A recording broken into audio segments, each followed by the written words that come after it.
Hey, our CFFV workout for the 13th of May, Wednesday, will be start out with two rounds of wall facing squats and pass throughs to warm up for overhead squats, and 2 rounds of power snatch with PVC pipe and overhead squatting with PVC pipe.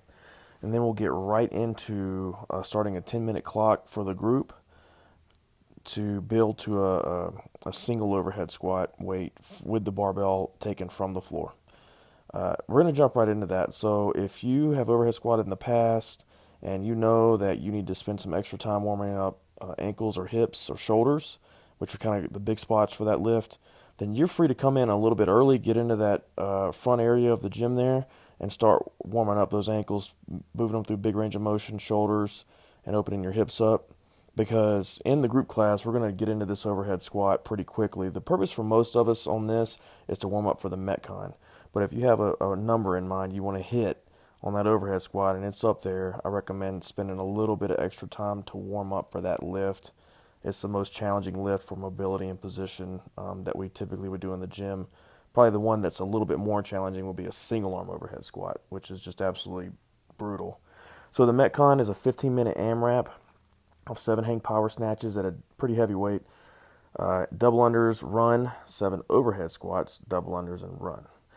The limiting factor for most people on this Metcon will be the overhead squat weight, okay? So if you can overhead squat below parallel at a lighter weight, but can't overhead squat below parallel at a heavier weight, then you use the lighter weight. And that's going to be a little easier for the hang power snatch, again, for most people.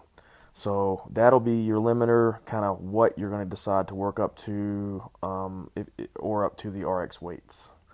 I like to write RX weights because it's traditional in CrossFit, but I kind of hate writing it too because I don't want you to feel like you have to lift that weight. Let's make the lift look awesome and work hard, and then if you can do that weight, then great. But we're not forcing it, okay? So the coach will help you with that and let you know how the overhead squat's looking. Modification for double unders will be 2-to-1 single unders, and you're going to run 125 meters twice each round. So pay attention to that. One round, it starts with the overhead squats, finishes with the second run. So that's one round, just do all that stuff one time. And the cool down, if you guys want to wrap up the workout and cool down at the gym up in the front area, as long as we don't have 10 people in the gym or more, then that's fine. Like I don't mind that at all. It'll be in the waiting area up front. There'll be plenty of room. It's going to be a kneeling hamstring stretch and a T-spine stretch, which I'll show. You could use a basketball or a med ball or something like that, or a roller. So most of you guys are familiar with pass-throughs.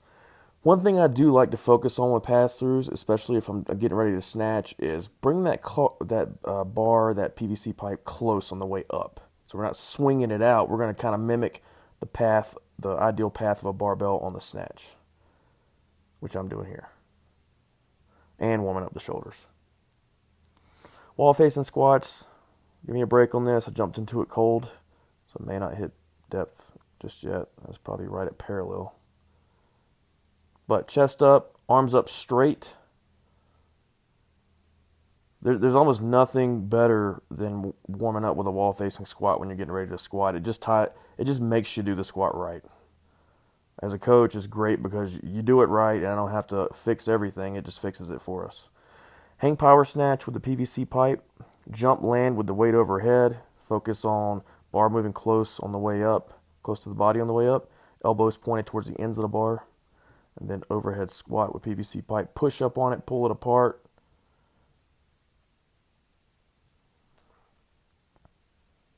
Arms locked.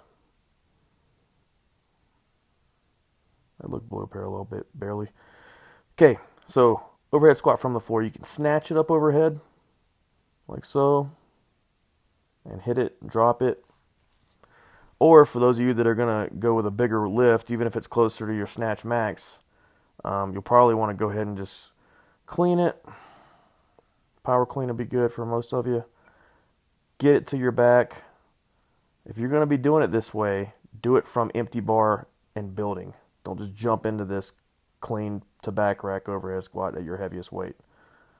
Then knock out the overhead squat from there. Okay, cool down, T-spine stretch, one of my favorites. I actually figured this out at home. My son's got a little soccer ball that I'll lay on and put it between my shoulder blades, move it up and down to what feels best. Man, this is a great T-spine stretch for those of you out there that have some issues with that overhead position. I know there's a lot of us. I do. I mean, I got to warm up this, but this was great. So I wanted to show this on the video for those of you that, everybody's got some sort of ball at home they can use for that kind of stretch.